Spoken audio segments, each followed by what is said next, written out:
Hi, folks. You're with Tacitus today, your pushback channel. Thank you for joining this audio live stream.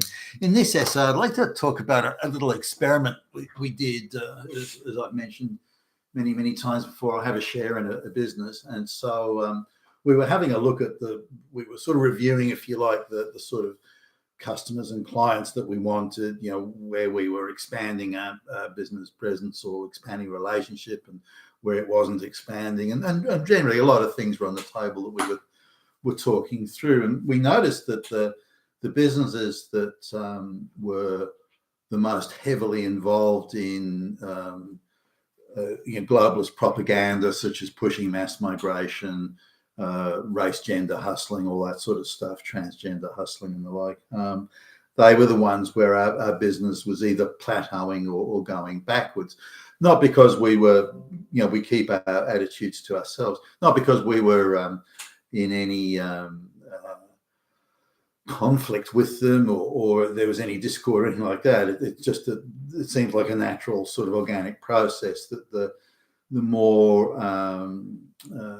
they go in, the more these businesses, companies, the big multinational globalist firms, the more they go in for this globalist bullshit and again, the race hustling and so on, the more they tend to give their business to the NGOs and the various sort of other businesses that are, race hustler type businesses as well. So I think they're forming, well, not I think, I know they're forming a cabal. So they give their money to each other and bolster each other. And it's the equivalent of affirmative action, where they'll deny jobs to straight white males simply because they're straight white males, that type of thing.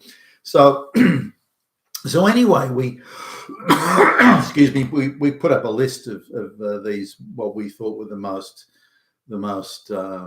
propaganda diverse organizations. We said, okay, well, let's go to them and say that we're appointing a female CEO of a culturally and racially diverse background. So let's go to them and say, look, we're in this camp now. We've got wall-to-wall black lesbians, proverbially, in a proverbial sense, we got wall-to-wall black lesbians, so you can do business with us because, or give us more business, or increase the amount of business because look, we're into this propaganda as well. So now these, to what extent these, the boards of directors or the people that make the decisions are still all straight white men. So they may have window dressing of black lesbians here and so minority groups there and the like, but they're all sort of affirmative action, hack goon, fetch and carry flunky type appointments. No one's being appointed to actually make decisions or do things. And again, these organizations are pretty much relying 100% on government revenues. So it's all sort of globalist politics at the apex that's deciding their revenues. It's not because of the ingenuity, the hard work, or the capability of any of the people that are there.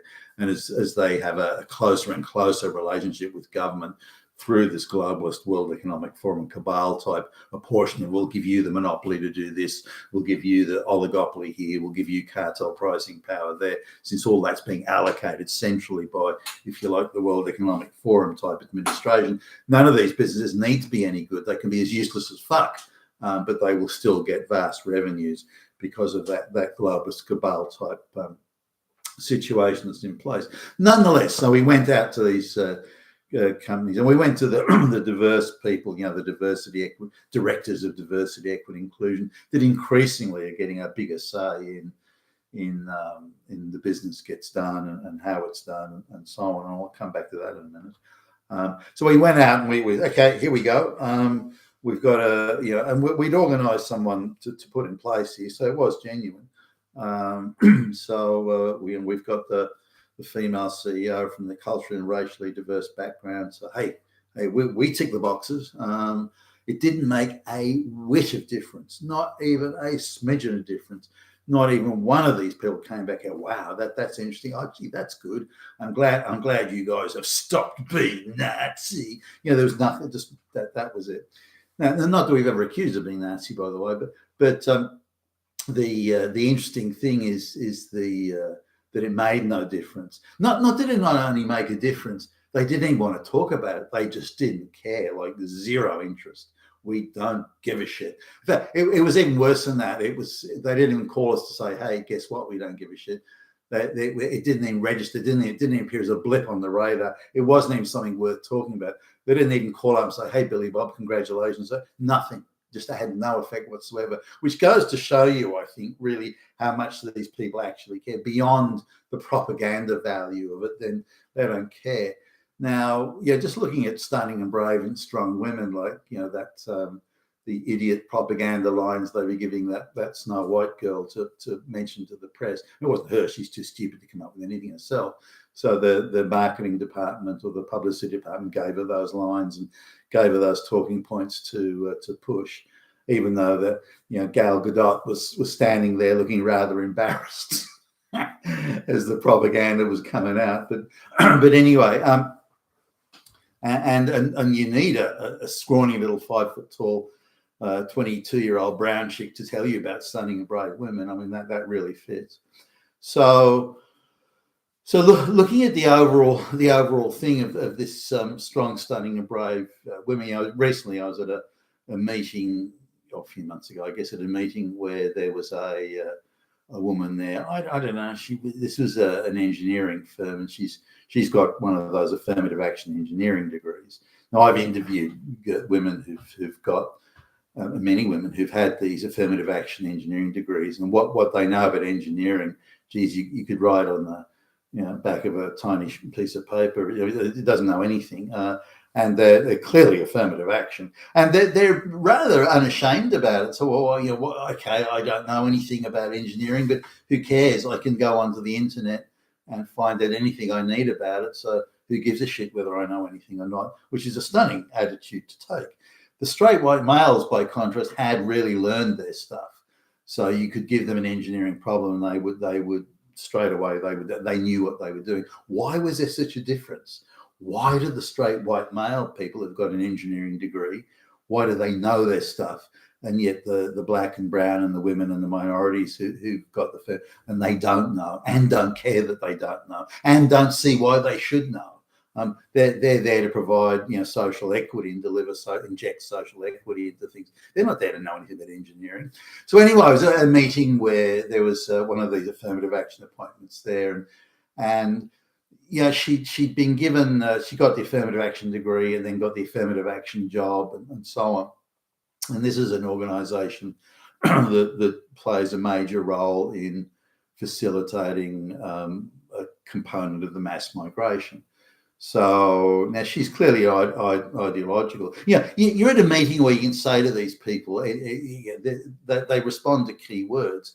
You can say, 1,000 people died due to accidental, poison or this, or and she'll look up and okay, wow, but mention the word fascist and suddenly the head jerks up. Mention word racist and it's like a bolt of electricity has gone through the place.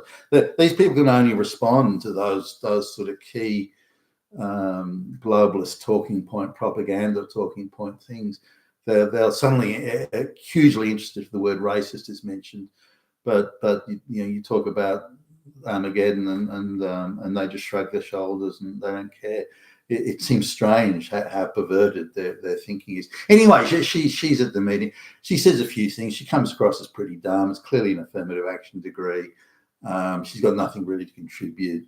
I don't rate her or anything like that. So then a few months goes by and we get like we're on their sort of mailing list, but and we get a little email comes through saying their new executive vice president of one of the sections of the business. Now this job would pay $600,000, $800,000 a year with the bits and pieces. So it's not like it's chump change or something. It's not. And she's been appointed to the job. Now again, I don't think she's got any say in anything, and if it is, it's to tell off the people who it's going to boss the people around who decide the flavour of the coffee in the tea room or something. She'll have that level of power or petty little level things, but nothing to that's significant in any way. So, but nonetheless, they're still paying her the money that somebody who would have filled that job previously, who would have actually been accountable, been responsible, made decisions, directed traffic, she's still being paid that amount. Now, if they put her in the job and paid a chump change, you go, okay, all right, they've downgraded the role. It's a role where no, but they want to give the appearance that it's still a position of prestige and responsibility and power. In fact, it's not. She's going to sit there and look tough and sound tough, but actually do nothing.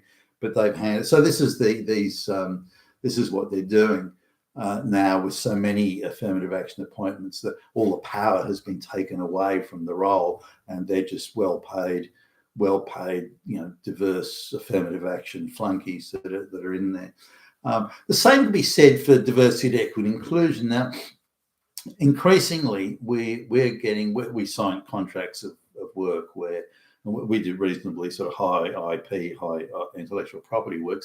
So we get these contracts of work, and I'm quite scrupulous on this, that they should be detailed and clear and absolutely crystal clear what everyone's responsibilities are. I've always shied away from those very vague type contracts that have so much wiggle room for everybody that it ceases to be a contract. Now, also increasingly, I've noticed that it tends to be, the more politically correct and the more diverse and the more inclusive and so on the client is that we're doing business with, the more they want the right to act and behave arbitrarily. So they increasing again, these diverse places, the affirmative action type places, the globalist funky type places, they want to have contracts with us and others, not just us, contracts that tie us down tight, very tight, but give them rando, arbitrary, do whatever they want discretion. So they can dispense with the contract. They can say, okay, as of this second, you're off the contract, finish. But we don't, as in, given it's only a one-way terms on the contract, we don't have that capacity to do it to them. If we do that to them, we have to pay all sorts of compensation and suffer all sorts of penalties, but they can do whatever they want. So now I won't have that. And it means sometimes we walk away from business, the business that are under better conditions we would like, but we walk away from it because we're not prepared to enter in to such one-sided contracts. Some of this is because we commit a week or sometimes many weeks in advance to subcontract out subcontract other people or subcontract out other work that may be in a very specific vertical area, and so we might commit to employ someone to finish a certain job because you need to keep them on the job till it's done. So we may have to commit to paying them for 3 months or longer, or whatever the term is. So if the customer or the client has the capacity to tear up the contract with 1 second's notice, and we've still got liabilities that go 3 months or longer into the future, then we can't sustain that, or we probably could, but I'm not prepared to sustain it. So I won't. So I'll walk away from a contract that doesn't cater for that. I'll tell the customer that we've got to have 3 months worth of resources in place here, so you can't have the ability to tear it up at a second's notice. You can give us 3 months' notice, or you can pay us out, or whatever. You can do whatever. If you want to get rid of us, that's fine, but you have to pay us out, particularly where we're financially exposed. And they go, no, don't give a fuck about your financial exposure.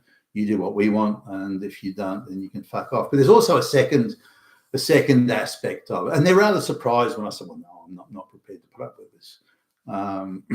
The other option is they pay us such a massive profit margin that we can sustain a hit like that without even thinking, but they don't want to do that either.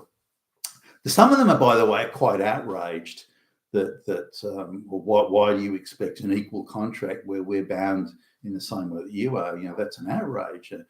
Wow, what do you even want that for? And they can't seem to comprehend it. They seem to think a one-sided, one-way contract is just that's normally how business is done, but it's not. And again, the more in the globalist camp they are with globalist propaganda and race gender hustling, the more standards have dropped in terms of probity and fairness and so on. So they have lower standards of fairness, not higher standards of fairness. It's this idea that they're inclusive and so on. That's bullshit at the end of the day and in the final washout of things. Now, the other side, when we do have contracts that are tight, and I insist on that, but when we do have contracts that are tight, they'll try various tactics, and this has increased recently, where they'll wheel us into the diversity, equity, inclusion director that will insist that this is after the contract's been signed and documented and tabulated. Then they'll call us in and say, okay, well, all your people have to attend a 3-day workshop on how to identify Nazis and how to, for example, those globalist bullshit programs, how to identify Nazis or how to combat white supremacy or how to combat racism or to confess to the evils of colonialism or anything. There's a bevy of these things that are out there.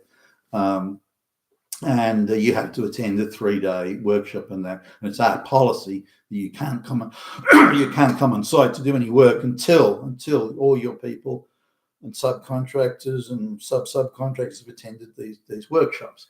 Now, it's not in the contract, okay? So I point out, so look, it's actually not in the contract. But if you want to do an addendum or an extra contract to cover this, then fine. Now our rates for this are $200 an hour per person for as long as that. So the thing goes for example, 8 hours, and we've got 20 people on this project, then it's 20 times 8 times $200 times 3 days. So I'm happy to agree to that, and we'll get that addendum to the client. Oh no! You have to do it for free. Our policy is you can't come on site until you. Well, can you show me that policy? Now this is again some snot-nosed little punk ass diversity, equity, inclusion ideological fanatic who's been told that white supremacists, Nazis are everywhere, and so by the mere invoking saying what's not in the contract, we need to do thing that, then automatically we have become Nazis. If you're disagreeing with this or you don't want to come to this anti-Nazi training, that means you're a Nazi. It means you're Hitler, and you're dealing with infantile people as well, so their powers of reasoning are not strong. But so we. I say no. Look, here's the contract. This is what's been agreed to now, and if you want to add to that, happy to have that conversation. If you want to pay a rate for that, happy to do it. But you'll need to do it. But when it comes to them paying for it, suddenly they don't want it. They want to force you into it, threaten you. Well, then you can't do the contract. You can't come on. So the contract is null and void. Well, again, that's not in the contract. So if you want to have those terms of what triggers a null and void, you have to have it in the original contract. Now, I have the copy of the contract here, which you're welcome to read. They don't look at it. And by now, the look of hostility in their faces of, you fucking Hitler, saying, no, look, this is the contract. We're bound by the contract, and so are you. And you'll even ask them, say, look, do you expect us to be bound by this contract? Yes, we expect that. Well, that means you're bound by it as well. Oh, no. You're bound by it. We're not. So that's the general attitude, but they don't do it. So I said, well, can you show me the policy? If you've got a policy where we can't start work without doing this, that policy must be in writing and it must be in the contract. It's not in the contract, so legally, we're not obligated to do it at all. And if you prevent us from coming on site to do the work, then you're obliged to pay us some penalty fees, which will run into, $61,500 or whatever it comes to. Now they're sort of quite shocked by it, and she doesn't know what to do. This director of diversity, equity, inclusion, she's a little punk ass ideological fanatic, got no idea what to do here. Just by disagreeing or questioning, you're already a Nazi. So there's no saving that. So I'll make the point I'd rather it didn't get to this. I'd rather avoid it. But again, I've got to pay these 20 people for 3 days and at their rate. So it's going to cost me. I don't know. It's going to cost me somewhere around $30,000 for them to attend this fucking bullshit course, which is bullshit anyway. and we can't get that back. That's not priced into the contract or anything. So I'm not going to do it unless they pay us for it. They're refusing to pay. Then they're inside saying, well, look, you can't come on unless you do it. So I say, well, show me the policy. They can't show it. Okay, well, let's redo the contract to incorporate this. They don't want to do that. So they try and bully you and heavy you and threaten you to do it. Now, I'm very much of the view that if anyone breaks the contract and doesn't try to negotiate it with us, and I'd rather not have a drama. So I'd rather, there'd be situations where they want to break the contract, and technically I could go after them for $50,000, but my exposures may be only $25,000. So I'll cut the deal with saying, give us $25,000, we'll call it quits. And after some pushing and shoving and jacking around, they go, okay, here you go, and they pay it, and we're at it. But I'd rather do that because that means we're on good enough terms to do business with them down the track. Whereas if we hit them for the full amount, they're not going to accept their culpable role in that. They don't accept that they broke the contract. They'll instead see us as just being hard to get on with. So there's no point in that. but coming back to the stunning and brave and so on. Being a snot-nosed, ideological, little infantile schoolgirl fanatic is not stunning and brave, and that's really what stunning and brave is being. You give attitude. All you have to do is hate straight white men, male Christians, and you're stunning and brave. Now, if we look at the movies around the place, the Mary Sues, the stunning and brave, they're all scrawny little midget women. That Rachel Zegler and they're all scrawny little midget women who are pushed out as the stunning and brave. So why don't they have the women that fit the bill of looking stunning and brave? They're strong and as in physically strong and capable and so on. I'm thinking of a woman now who is, she's young. She's only, how old she'd be now, but she's about 20 years old when I last saw her, and she was an international judo or jiu-jitsu champion. She was a wrestling champion. She was a champion weightlifter and so on. She was like 5'7", say 168 centimeters or so, 170 centimeters around there, and she weighed over 100 kilograms, 220 something pounds, 16 stone in the old money, and she she was a big, solid, very strong girl, quite brutish, looking, quite butchy looking. Actually, I think she was straight, but quite butchy looking, and so she. Why don't they have someone like her starring in the movies? Why does it have to be some scrawny little midget? but that wouldn't have the image. If you do the realistic thing, people won't look at it. Oh, I don't want to look like that. I don't want to be like that. But in reality, that would be the strong, stunning, and brave woman that takes guys out the back and beats them up or something. They would look like that if that was going to be what was happening. But you've been with Taskless today, your Pushback channel. Thank you for listening.